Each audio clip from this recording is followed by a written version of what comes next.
race 1, the gear shifter snapped in half, so we were locked in gear. So I was like, oh, bloody hell, this is... Yeah. I cracked it at that stage. And I was like, I don't know what we're doing. We finally got it back on track. We were going good. We got it. We came from last, got it back into the top 10 again. And then in the last race, we snapped the axle in the diff, running, I think, 9th or something like that. So we broke everything, qualified shithouse, did the race shithouse. Go, go, go! And you do it, and he's in! That's a massive crash. And it's happened immediately! This is amazing! Big shot, and it's lights out, and away we go!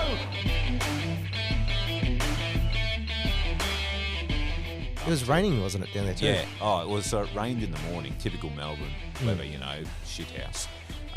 Pissing down rain. Aussie racing cars are usually always the track clearers, so we go out there and clear the track for the big boys.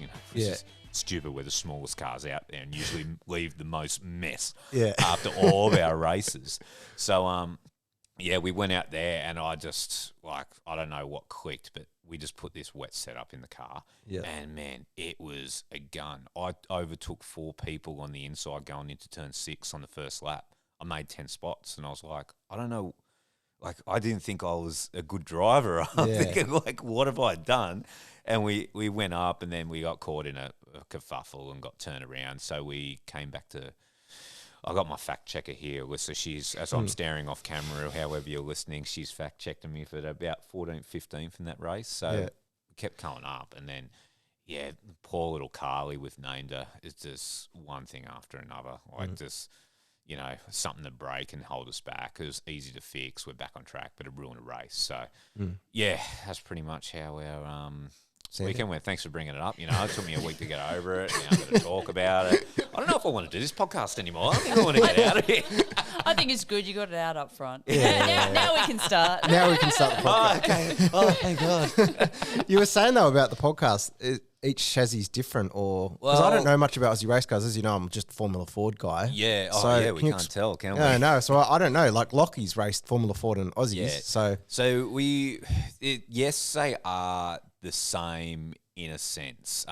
So we did all the upgrades we could on our car to make it as close to the new... I'm going to call them generations. No one really calls that, but I've really broken them down into 3 generations. So... I call your first generations like your 39 Ford or your classic FJ Holden, which was originally like Aussie Legends, they call them. I think Phil Ward directly ripped off the name and everything back then. He's a sneaky businessman. I love what he does. Yeah. Is he still around? Yeah, he was racing at Bathurst in 2020. He raced the Newcastle race in 2019. In the series? In the series. So his son, Brad and James, or Tony Quinn now owns the series. So Tony Quinn bought the series off the Wards. Yep. Brad Ward, the eldest son, runs the series for Tony. So he takes care of that, and he's obviously got his own other businesses and stuff he's sorting out. James, the youngest son, who helped build the cars and race and all that type of stuff, he's since left through COVID and all that type of stuff. But it still is connected to the Ward family. But I raced against Phil, not really knowing who he is, in Newcastle 2019 and at Bathurst at 2020 when we had the 3 races during the middle break for the 12-hour race. And, he's definitely not the quickest like he was anymore. He is getting older and all that type of stuff. But, you'll see him screaming in the corners harder than anyone else has. It's scary. And then kind of just roll out and twiddle out of him type thing. So you'll be going down the straight going, oh, yeah, he's nothing to worry about, and take off. And all of a sudden you've got this white Aussie car with Wardy in there pushing you up the straight going, oh, shit, this is going to get interesting. Throws it underneath you in a corner and then just backs out and goes, no, I'm not interested, and then lets you guys run off. He kind of just turns up when he wants to turn up. He's retired now. That's what he wants to do. Just kind of has fun with it. Yeah, exactly right. The gentleman racer type scenario. He can race whenever he wants. He can not race if he doesn't want. He's done so much racing over his years. He just does what he wants. So So you're a Newcastle born and bred, correct? Proud Nova Castria, mates. Yeah, can't stand you Sydney scum down here. Hey, I've noticed that all obviously on your logos and stuff like that. But have you got like a family background? Have you got sisters, brothers? Yeah. So one of three. So I got a younger brother, younger sister. Brother's involved in motorsport as well, but he I went and becoming the mechanic route because I like working on the cars. He was more he's a sports journalist, so he works with Foxtel and the papers and all that type of stuff and PR. He was down there at Sandown working with the Grove family, doing their PR stuff and all that. Sister can't stand it, wants nothing to do with it. Don't blame her. It's expensive. This is an expensive hobby. Yeah, mate, don't even go into the cost of what it costs me. My accountant hates me, absolutely hates me. But but we got our love of it off my old man, who's look. We didn't have a heap of money growing up and all that type of stuff. We just did what we kind of could do, but it was mainly helping Dad working on cars and all that on the weekends and all that type of stuff. You know, glued to the TV every time the V8 races were on. We go to every New South Wales round, the V8s, like because you know what it's like. We've been talking heaps about it, what it was like in the 90s and the 2000s. It was just crazy. You know, it was better than sliced bread, but we didn't have any other way to get it. We were. You know, TV was very limited of what you could get. You know, you've only got 5 channels of what you can watch it on. And if you wanted to see anything else, you'd like other support categories, you had to get there. Yeah. And people absolutely frothed on it. So, that's how we kind of, our motorsport start and kind of all car loving start. So your dad, was he a mechanic as well, was he? Or? He's a watchmaker. He's a watchmaker. Yeah, right. Yeah, so mum and dad own a jewellery store together. But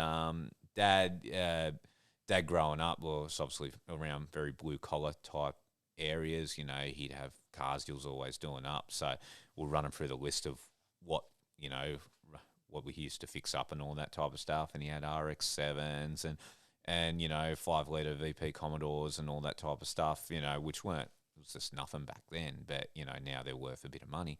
But that's what we kind of, you know, his love of that kind of grew for that. You know, he helped us with go-karting when he kind of could, you know. We weren't fortunate enough to be the typical motorsport family where we could go to go-kart weekends every weekend. Yeah. It was a case of if we got to the track, we should just be happy to be there type thing, you know, running around shagged tibby carts with whatever engines were fitted to it. Me and my brother used to have to share it. Like it was that case, and, you know, if he was working 6 days, 7 days a week type thing, we just fitted in when we could, so... Yeah. So what was your actual first like motorsport experience though? Was it going to do you remember like a certain experience though? I do remember quite vividly. Like we were really, really young. So we're always in the garage working on cars and all that type of stuff. You know, Holden family. So you know, had that Holden Ford rivalry and all his mates to talk about cars and all that type of stuff. And I think I remember, I forget the year. It might have been 93, 4, 5, around that era. I remember brother flicking the TV on and going, "Oh, it's race cars." Like we would have been under 5 or something like that. And from memory, it was a Calder Park race meeting or something like that. Yeah, right. And we're watching that, going, "Oh my god, we didn't know like cars race like this." As far as fixing and racing on the streets and stuff like that.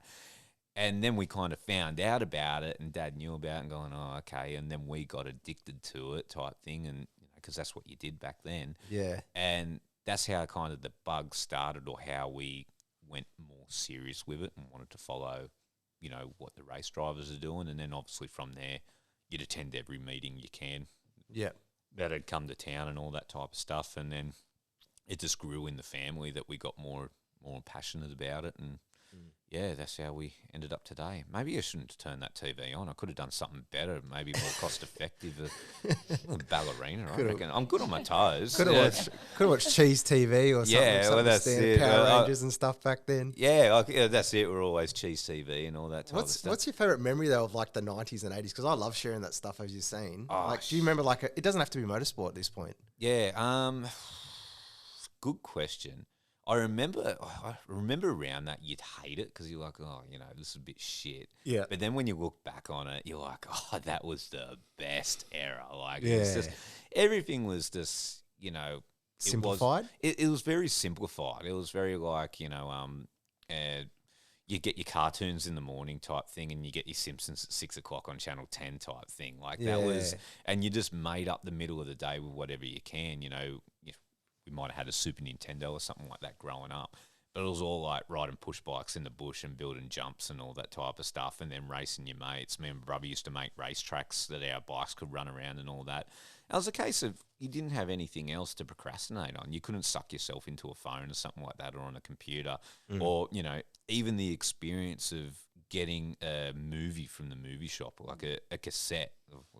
What they call them? Yeah, VHS. Tape, VHS, there we go. Jeez, I'm showing my age. I'm starting to forget all these things. But it used to be like, I know me and Ali will sit there on the lounge and flick through Netflix or whatever streaming service we've been sconed out of money for that month, and you just go, there's too much options. Like, there's no consequence of making a bad option. Yeah, so you just like, oh, I don't like it, we'll turn it off and we'll find something else. Where I remember, like, you used to go out and everything was an event. Like, you know, picking up a movie from the movie shop, you know, you go down the video hits and you flick through the sections, you try and stay out of that back section up the back there. You walk very slowly past that section as a teenage kid. You're like, oh, what's in there? But it was just like, we remember getting in fights picking a movie and stuff like that, because it was such, if you got the wrong movie, it ruined the night, and your nights were so valuable to you, and you had your mates over and all that type of stuff. Want to hear more? Each week we will share the hottest clips from our guest interviews on YouTube. But to hear the full episode, make sure to subscribe or follow us on your favourite podcast platform.